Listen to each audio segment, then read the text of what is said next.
So, good evening, everybody. Thank you for taking the time to be here. If you don't know me, thank you for the recommendation for coming along. So, the Hungry Student Survival Guide. My aim for today is I want you to understand a couple of nutritional concepts that's going to help you. I want you to understand what a healthy meal should contain, should consist of. And I want you to understand the importance of planning and thinking ahead a little bit with your food. Because when you plan ahead, you avoid waste, you avoid throwing things away, and you avoid eating junk.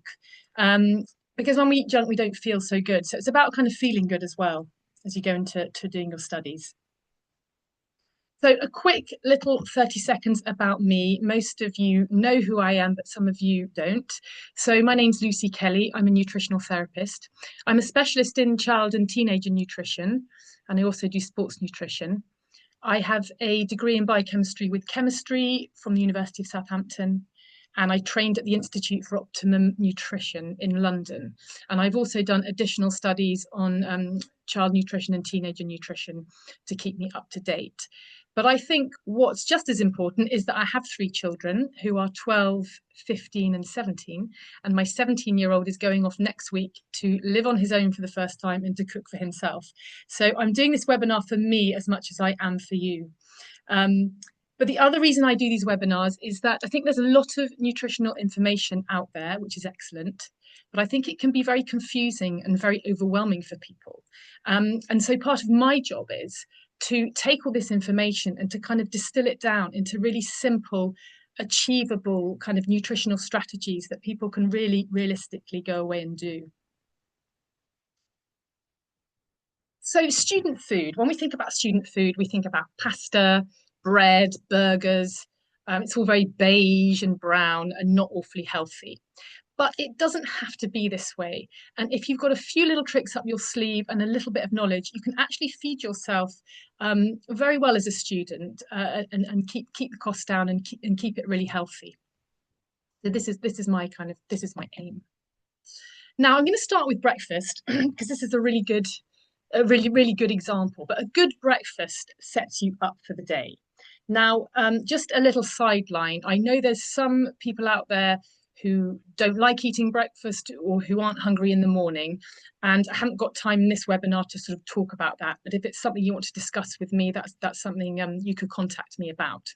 But I'm going to talk about breakfast in terms of setting you up for the day. So, what I see normally with people's breakfast is that they tend to have a breakfast very high in carbohydrates. It's very bready, cereals, starchy carbohydrates. Now, I'm not saying that this is a bad thing to do, but we can do better than that. So, a little bit of science here. When we eat foods that contain carbohydrate, the carbohydrates are broken down into a sugar called glucose, and that gets absorbed into the bloodstream. And I'm going to use the word sugar instead of glucose just to keep it simple. Now, when the levels of sugar in the bloodstream rise, we have to keep them within tight limits. And when they get to a certain level, the body produces a hormone called insulin. And what insulin does, it's really clever. Insulin makes our cells suck up that sugar and store it for later, bringing the sugar levels in the blood back down to nice normal levels. And this is a great system. Now, the problem is if we eat a meal that's very high in refined carbohydrates, so this would be your typical breakfast of sort of Nutella and brioche, which we get a lot in France, or white toast and jam, or commercial processed breakfast cereals, things like cornflakes, even things like Weetabix, things like those very sugary, crunchy mueslis. The carbohydrates are broken down into sugar very, very quickly, and the levels of sugar in the blood rise very quickly. You can see with this red graph. Now, what happens because the levels of sugar rise very quickly, the body kind of panics and produces lots of insulin. And when we have lots of insulin, that makes the cells of our body suck up lots and lots of sugar out of the blood, stocking it in our cells for later. And the problem is you end up with low blood sugar level. So although you've eaten lots of sugary food, you end up with what we call a blood sugar crash or a glucose crash. Now, when we have a blood sugar crash like this, we can feel very tired. And this is the classic 2 hours, 2 to 3 hours after eating breakfast. So this is that classic kind of 10:30 in the morning, really craving a chocolate biscuit. This is if you eat a lunch very high in carbohydrates, kind of pastry, bready lunch. That's that typical 3, 4 o'clock in the afternoon, really, really, really wanting something sweet. You can feel very tired, and this affects your energy levels. You can also feel a bit irritable, and we have an expression hangry. You're hungry and you're a bit angry, and you can feel a bit And of course, you want to eat sugary foods because you've got low blood sugar. So your body is saying, feed me sugar. So you crave sugary foods. So what we do is we eat something sugary and the whole cycle starts again. Some people also get headaches with low blood sugar levels, and some people lose concentration because the brain needs stable sugar levels for it to function properly. So you can see as a student, you don't want to be feeling like this. You don't want to be feeling tired and irritable halfway through the morning. You don't want in the afternoon to be feeling like a bit meh and craving sugary foods and not able to concentrate. And these blood sugar swings can also be behind things like hormonal imbalances, things like skin problems, things like mood. Blood sugar level affects that a lot. And when I work with people one-to-one, sometimes like we spend quite a lot of time really, really sort of honing this down to get the blood sugar stable. How do we do this? It's actually really easy to correct. We'll go back to talking about breakfast.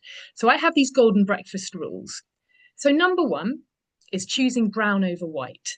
So if you like toast in the morning, it's choosing brown toast, ideally with some seeds in it or something like a real whole grain bread. If you're a cereal person, it's more choosing a sort of more whole grainy muesli type of cereal over something more processed. Now, why is this? Because the brown foods contain fiber. And when you eat fiber with a meal, the fiber helps delay the absorption of that sugar into the bloodstream, giving less of a sugar spike. Okay, the second rule is to include some protein with your breakfast. Now, we don't mean having sort of frying steaks and having steak for breakfast. We just mean adding a little bit of protein.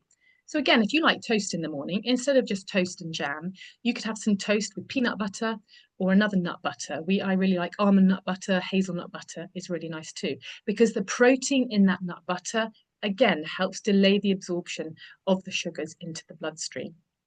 If you're a cereal kind of person, adding a handful of mixed nuts onto some cereal or a nice dollop of Greek yogurt or natural yogurt. I'm a big fan of skyr because that's quite high in protein. That can really, really make the difference and give you nice sustaining energy through the morning. Other thing you can do is you can choose a savory breakfast. So something like eggs on toast is really, really excellent. I've been working with one of my daughter's sailing teams, and we talked about breakfast a lot. And now most of them, before a regatta, have eggs on toast before they go sailing because they've really seen the difference in the energy levels throughout the morning by having a really good breakfast. So choosing eggs on toast rather than Nutella and brioche. So the third rule is to include some good fats. Now, if you add in some nuts, nut butters, yogurt, there are fats in those food as well. But it's the same principle. When you include fat in a meal, the fat delays the absorption of the sugar into the bloodstream, giving less of a peak. And the final one is whole fruit, not fruit juice. Fruit juice is often marketed as being a health food, but actually it's very, very high in sugar. And fruit juice first thing in the morning is very likely to give you a big blood sugar peak, followed by a trough afterwards. You've got some good ideas for breakfast there. Now, what is in a healthy meal? So we'll move on for breakfast now and talk about the other meals. A quick recap on the food groups, the 4 food groups. The fourth one I've sort of added in as my own one. First food group is carbohydrates. So these are foods like pasta, rice, potatoes, also things like biscuits, sweets, and sugary foods. And those carbohydrates, all carbohydrate foods, ultimately are broken down into sugar. But a healthy meal needs to contain some good carbohydrates. The second food group is some protein. Now, we need protein to build skin, hair, nails, muscles, to make enzymes, to make all the chemicals that are whizzing around in our body.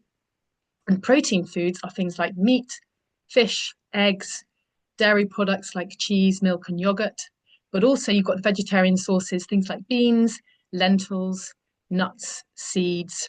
There's a little bit of protein in foods like rice and wheat, and you've got quinoa there. We tend to think of those foods as more carbohydrate. And then, of course, you've got the fats, things like butter, olive oil, cheese, there's fat in yogurt. And, of course, the fats that we find in oily fish. And then the fourth food group is veggies, veggies. I've put veggies twice there because anyone who knows me knows what a fan I am of including vegetables everywhere. So a healthy meal needs to contain those four things: carbohydrates, proteins, fats, and ideally some veggies. Now, I really like this healthy plate idea. And this is something that you can that's really visual.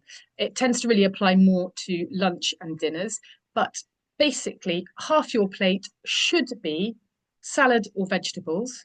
You've then got a quarter, which is your protein portion. So this might be a couple of eggs, it might be a piece of fish, a piece of meat, it might be some beans. You then got another quarter, which is your carbohydrate. So that might be your pasta, your rice, your potatoes, your bread, and then the half plate of vegetables. Now, just a quick sideline, if you are doing a lot of sport and very, very active, this plate might need to change based on your needs.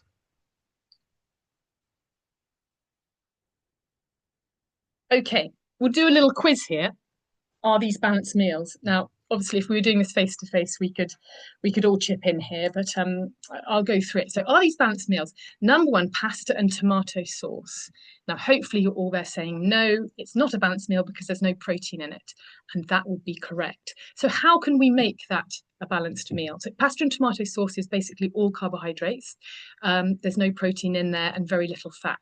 We can make that better by including, for example, including some mince in that tomato sauce and making a bolognese. You could have some chopped up chicken in there. You could also get some sausages, fry some sausages into the tomato sauce. And with sausages, get the best sausages that you can, the best quality sausages that you can. If you want to make it vegetarian, you could add, now in France, we have these really tins of beans like this, little tins of beans. You could add in a tin of beans to tomato sauce. Those are haricot beans or some chickpeas. Add a sprinkling of cheese on top, and that would be a really, really good balanced meal. The other thing that you could do is do like a pasta carbonara, obviously not with a tomato sauce. You could add in some eggs to the pasta and some little bacon bits, and that would make a very, very balanced meal as well. So moving on, a large white baguette with a small slice of ham. There is protein in the ham there, but that is not going to be enough to get a good blood sugar balance and to avoid, particularly if you're having this for lunch, if you eat that, it's likely you're going to feel very tired in the afternoon. So you'd be switching to a brown baguette, you'd be having more ham, perhaps choosing some cheese with that, and of course, always the salad in there. Now, I really like pita breads for making sandwiches because pita breads are like a shell and then you can really fill them with all the filling. And the great thing about pita breads is that you can keep them in the freezer and then just lightly toast them and open them up. They're really, really practical thing. Moving on, pizza then. Pizza is not a balanced meal. Pizza is actually very, very high in carbohydrates. And anyone who wears a blood glucose monitor will know that pizza gives you a huge sugar spike. That's not to say you don't ever eat pizza. Choose a pizza with an egg on it. Choose a pizza with some meat on it. Or have half a pizza with a salad and some extra protein on the side. And then that you can make that into a much more balanced meal. So noodles and soy sauce, no protein there, no vegetables there, but you can quite easily make this into an excellent meal. You could add in some strips of chicken. We use turkey. Turkey is a good one to look into because turkey is much, much cheaper than chicken. It's about half price. It's a bit tougher, so you have to sort of make sure you really cook it, but it's a really good one for stir fries. So you could add in some strips of turkey to that. You could also add in some tofu. Tofu, which is soya beans, is a very good source of protein. It doesn't have much flavor, but if you add in things like soy sauce and some other spices, it can be really tasty. And of course, you can add in any vegetables to that, chopped up carrots, courgettes, onions, peppers, whatever. And that could make that a really nice balanced meal. So rice and leftover veggies. Of course, no protein in there. But this is really nice as a cold sort of salad. If you added in some tuna or some hard-boiled eggs, that's a good thing to take for a picnic. You could also do egg fried rice and add in some eggs and cook that. and that would really make that into a balanced meal. So jacket potato and cheese, probably not, the concept is good, but probably not enough cheese to balance out the carbohydrates in the potato. But you could have jacket potato and cheese and some baked beans, and that would be really excellent with some salad. I worked with a student who is at Exeter University last year, and at the university kind of canteen, they did jacket potatoes, and that she every day for lunch she had a jacket potato, and they had different fillings like chicken some days, cheese and beans some days, tuna mayonnaise some days. So that's what she'd have for her lunch every day, and that meant in the evenings she could have different things like pastas and rices and things like that. So look out for jacket potatoes. They can be a really good meal, but you just got to watch that the potato is not enormous and the protein portion is not tiny. Otherwise, you're likely to feel a bit sleepy later on. Okay, so that's what a meal should look like. What should a day's food look like? So look, what can be useful is look at getting a kind of vague structure into your meal times. So now this is very, maybe your breakfast at 8 o'clock, your lunch at 12, you might have a snack in the afternoon, dinner at 8. It might be you have lunch later and you have a snack in the morning. But the point is that you shouldn't need to be snacking all day long. If your meals are balanced, you should be able to go for 3, certainly 4 hours without eating. And if you are getting hungry after 2 hours, you need to stop and think, I need to maybe change that meal a little bit to sustain my energy for longer. Again, just as a caveat, if you do lots of sport, this structure might look different because you might need to include more snacks around your training. So organization of food. What I want to the message I want to get across is that it's a continual process. Now, I know people listening to this do cook at home. I know some of the students that I work with do cook at home. But when you're cooking one meal, someone has already thought what it's going to be, done the shopping, and all you need to do is cook it and then eat it. But when you're cooking for yourself, it's a process that repeats itself over. So number one, I suggest you write a menu plan and write it down. I'll talk a little bit later about how we do that. The second thing is write a shopping list based on your plan and then shop sticking to your plan. Now, supermarkets are designed to make you want to buy things that you don't really need. If you've got a list and a plan, you're less likely to go a bit off piece when you're shopping and therefore spend lots of money on things that you might not use or don't really know how to use.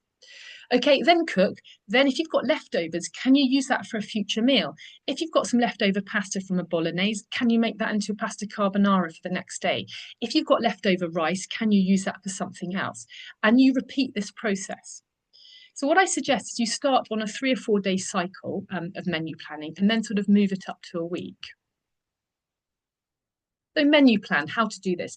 Literally, and I do this at home every week, get a piece of paper, days of the week, write down what you're going to have for lunch, what you're going to have for dinner every day, and just get your head around it a little bit.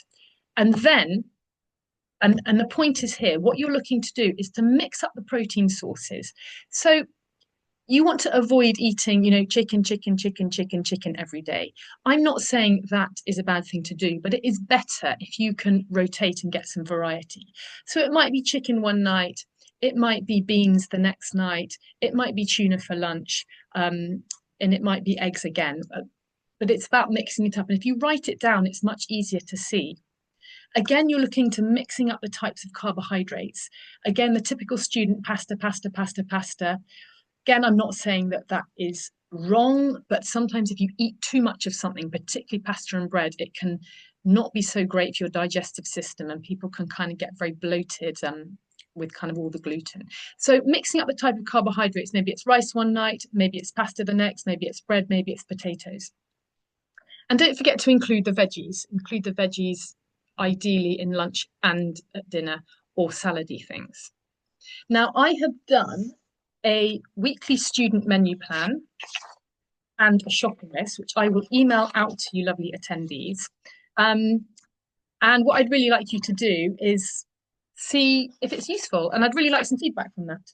And anybody listening afterwards, drop me an email if you'd like me to send it through to you. And it'd be really great if you could use it. Go-to meals. So these are our kind of go-to meals that are very easy. easy for students to cook and not too expensive. It's pasta bolognese is a standard one. If you can make a pasta bolognese, you can make a meat one or a vegetarian one, substituting lentils or beans instead of the meat. If you can make a pasta bolognese, you can make a chili con carne, just adding in the spices, adding in the kidney beans, adding in lots of other vegetables. Pasta carbonara is a real staple in our household because while you're cooking the pasta, and of course, you should really be choosing brown pasta for the blood sugar. While you're cooking the pasta, you can then be frying up some onions and some vegetables and preparing the eggs, and then you throw the whole lot together. It's so easy and so quick. You can add in some bacon bits. You can also add in cream if you've got it, but you don't need to do that. Minestrone, that's a nice big casserole, picture of a casserole of minestrone there. I make this all the time. It takes a bit of time to chop up all the vegetables. So if you've got a friend or a flatmate that likes chopping, get them involved. But that is something that you can have with pasta, you can have with rice, you could have it with a jacket potato. Put some cheese on top, you've got a really, really balanced meal there. And it's very inexpensive with all those beans. Scrambled eggs on toast with salad and veggies. That is a really, really good, healthy, balanced meal that you can put together in literally in minutes. And eggs are going to be your best friend. They're absolutely fantastic. Again, omelette. I like omelettes with potatoes because this is a whole meal in one. You've got your protein for the eggs, you've got your potatoes as your carbohydrate, you've got your veggies, and it's a one whole thing. Again, doesn't take that long to cook, really easy. Baked potatoes with cheese and beans. Baked potatoes can be easily done in the microwave. Cheese, baked beans, fantastic. Or you can add in some other things to that. I'm a fan of tuna mayonnaise. Chili con carne and rice. So again, it can be a meat one or a vegetarian one. I love stir fries as well. So sometimes use beef, chicken, or tofu. They're so quick to cook, don't take any time at all. A little bit of time involved chopping the veg, and you could have it with rice or with noodles. And if you're feeling a little bit adventurous, I like using coconut milk for sauces. You can make a really nice chicken curry with some mild spices, but you can also use chickpeas for a vegetarian option, and you could have that with rice or with noodles again. So those are our kind of go-to meals, and you're quite good to kind of do those on repeat over a week. Other tips: batch cook. So if you are making a bolognese, make double and freeze half, and then it's half the work. Team up with a friend. If you've got a friend who's like-minded, you could cook some meals together, and that'd be a good way of not having to spend so much time in the kitchen. Think ahead to avoid throwing food away. If you plan ahead, you're less likely to waste. And get into a routine for shopping at the same time each week, and then giving yourself a little bit of time to cook once or twice a week. Don't go shopping when you've completely run out of food, because then you're in kind of panic mode and you will just grab things that you don't really need. And that can be a bit of a disaster. And avoid shopping when you're really hungry as well, because you might then choose things that are not on your list that you've made for your menu plan. So eating at the canteen or halls of residence, these kind of places, the food can be very carbohydrate heavy. So lots of pasta, lots of rice, lots of potatoes. And they do this because carbs don't cost very much money. I've been in catering and that's what you do. And again, I'm not saying that this is bad, but you just need to make sure you're getting a balance with the other food groups. Breakfasts, halls of residence breakfasts as well, a lot of bread, a lot of high processed cereals. And a tip that I give to some of my students is to bring bags of nuts to add to breakfasts. I've been working with people that go to boarding schools, and they've been bringing their bags of nuts to add in to that. Lidl and Aldi are really excellent for bags of mixed nuts, and they are certainly in France much, much cheaper than buying them in the supermarkets. Again, if at the canteen they're kind of plating up, if you can ask for less pasta and more of the sauce and choose lots of veggies yourself, that's a simple way of getting your meal more balanced. But the whole point is, if you've got well-balanced meals, you're less likely to snack, you're going to feel better, you're going to have better energy, better mood, and you'll save money because you won't be reaching for those high sugar, salt processed snacks that we tend to grab when we're a bit hungry. Eating out, I just put here, particularly if you're buying sandwiches out, again, sandwiches can be very, very bready with not much protein filling, or even buying things like these pasta salads. again, it's a kind of financial thing. They put loads of pasta in a very small amount of the protein. So just watch out for that if you are buying food out. Right, so the summary here is make a plan and structure your meals. Think about the elements that you need to include: your carbohydrate, your protein, a little bit of good fats, and lots of vegetables. So Lucy Kelly Nutrition Cookery Courses, one of my projects that I want to do is to run cookery courses here in France for teenagers going off and moving out of home, because I really think doing it hands-on would be absolutely excellent. Obviously, that's not practical for people not living in the south of France, but I will keep you posted on that. It's not likely to happen immediately, but hopefully within the next year I will have a course or two available. So that's an exciting project of mine that I feel quite passionate about. If you want to work with me one-to-one, don't hesitate to contact me. Sometimes it's a question of just a couple of sessions to really hone down a little bit of nutrition, and you can be on your way. And for more information, to contact me, that's my email address that everyone's got. I'm on Instagram. I'm not awfully active, but I do have a YouTube channel where I upload my webinars. So tune into that. There's a webinar on sports nutrition there if you're sporty and you want a bit of information. There is a webinar about immune support. There is also a webinar on there about plant-based nutrition, and there's a bit of information there about protein and vegetable sources of protein. And I think the last webinar on there is about food and mood, and that talks a little bit about blood sugar and some more tips for really honing that. So thank you very much for tuning in, and good luck with your studies and good luck with cooking. And I will stop.